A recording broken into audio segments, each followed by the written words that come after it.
Hello guys, कैसे हो आप सभी लोग। मैं आ चुका हूँ सिंचन का एक और हॉरर एपिसोड को लेकर। गाइस, सिंचन का ये वाला एपिसोड बहुत ही डरावना और मिस्ट्रीज से भरा है। तो चलिए अब एपिसोड को शुरू करते हैं। एपिसोड की स्टार्टिंग में हम देखते हैं कि प्रिंसिपल सर बहुत ही क्रीपी स्टाइल में बोलते हैं कि क्या आप लोगों ने वो अजीब हॉस्पिटल और स्कूलों की कहानियाँ सुनी हैं। फिर सीन चेंज होता है जहां हम देखते हैं कि स्कूल में सभी बच्चे एक रात बिताने आए हुए होते हैं। वो लोग अपने अपने दोस्तों के साथ थे, इसलिए वो खुश होते हैं। कजामा मसाओ से कहता है, आज कितना अच्छा लग रहा है ना मसाओ। तभी फुसफुसाने की आवाज़ आती है, क्या तुमने उन डरावनी सीढ़ियों के बारे में सुना है। मसाओ ये सुन लेता है और बहुत डर जाता है। तभी वो अचानक बिस्तर से उठकर कहता है, मैंने वो डरावनी सीढ़ियों की कहानी सुनी है, लेकिन किसी ने वो सीढ़ियों को देखा नहीं है। ये सुन के सब खुश हो जाते हैं और सोने चले जाते हैं। फिर आधी रात को मसाओ की नींद खुल जाती है क्योंकि उसे वॉशरूम जाना होता है। बट हॉरर स्टोरी सुनने के बाद उसे अकेले जाने में डर लग रहा था, इसलिए वो कजामा को भी उठा देता है। लेकिन कजामा को भी डर लग रहा था, इसलिए वो नैनी को जगा देता है और नैनी बो को जगा देती है। फिर सब साथ में जाने लगते हैं।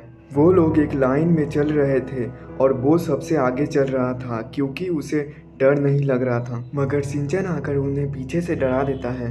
डर के मारे वो लोग सीधा वॉशरूम की तरफ भागने लगते हैं। फिर अचानक सीन चेंज होता है और हम एक चाइना रोज को देखते हैं। कजामा सिंचन को डांटने लगता है कि आखिर वो पीछे से आकर हमें क्यों डरा रहा था। फिर मसाओ वॉशरूम से बाहर आ जाता है और वो लोग लाइट ऑफ करके जाने लगते हैं।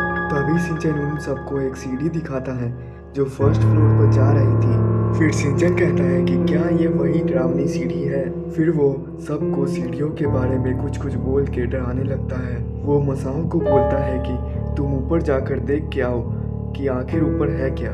लेकिन अंधेरे में अकेले जाना ये मसाओ की बस की बात नहीं थी, इसलिए ये काम अब सिंचन कजामा को बोल देता है। फिर कजामा सिंचन से बोलता है कि तुम्हें इतना जाना है तो तुम ही चले जाओ। सिंचन मान जाता है और कहता है कि अगर ऊपर जाते टाइम और नीचे आते टाइम अगर सीढ़ियों की काउंटिंग अलग अलग हुई तो मतलब कुछ गड़बड़ है।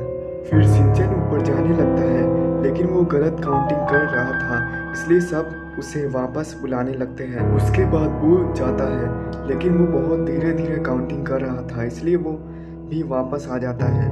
अब कजामा खुद काउंटिंग करने जाता है क्योंकि वो बहुत इरिटेट हो गया था। लेकिन सिंचन आकर उसे परेशान करने लगता है और कजामा अपनी काउंटिंग भूल जाता है। फिर दोनों एक साथ ऊपर जाते हैं और काउंट करते हैं। तभी सिंचन रुक जाता है और कजामा से बोलता है कि कजामा, क्या तुम्हें पता है कि असली सिंचन तो बाकी बच्चों के साथ सो रहा है। ये सुन के तो कजामा ने जीने की उम्मीद ही छोड़ दी थी और वो भागते भागते नीचे आ जाता है। लेकिन फिर सिंचन बोलता है कि मैं तो बस मजाक कर रहा था। कजामा बहुत इरिटेट हो जाता है और जल्दी जल्दी ऊपर जाने लगता है और वो काउंट भी कर लेता है कि टोटल सीढ़ियाँ 64 है।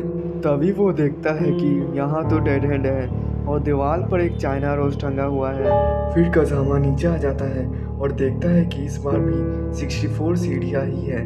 ये बात वो सबको बता देता है और सब बोलते हैं कि ये सिर्फ एक नॉर्मल सीढ़ियाँ है और सब वापस चले जाते हैं। फिर सुबह हो जाती है और उन लोगों का घर जाने का टाइम हो जाता है। सिंचन वही सीढ़ियों वाली जगह जाता है और अपने दोस्तों को बुलाता है और वो लोग देखते हैं कि यहाँ तो कोई सीढ़ियाँ ही नहीं है। ये बात वो लोग अपनी मैम से पूछते हैं और वो बोलती है कि यहाँ तो कभी सीढ़ियाँ थी ही नहीं, सीढ़ियाँ क्यों होगी जब हमारे स्कूल में फर्स्ट फ्लोर है ही नहीं। फिर एपिसोड के एंड में प्रिंसिपल सर आते हैं और कहते हैं कि बात तो सही है, हमारे स्कूल में तो फर्स्ट फ्लोर है ही नहीं, और अपने पॉकेट से चाइना रोज निकालते हैं। तो बस इस वीडियो में इतना ही। अगर आपके साथ कभी ऐसा हुआ है तो कमेंट में ज़रूर बताना। और हाँ, रात में सीढ़ियाँ चलते उतरते टाइम काउंट ज़रूर करना।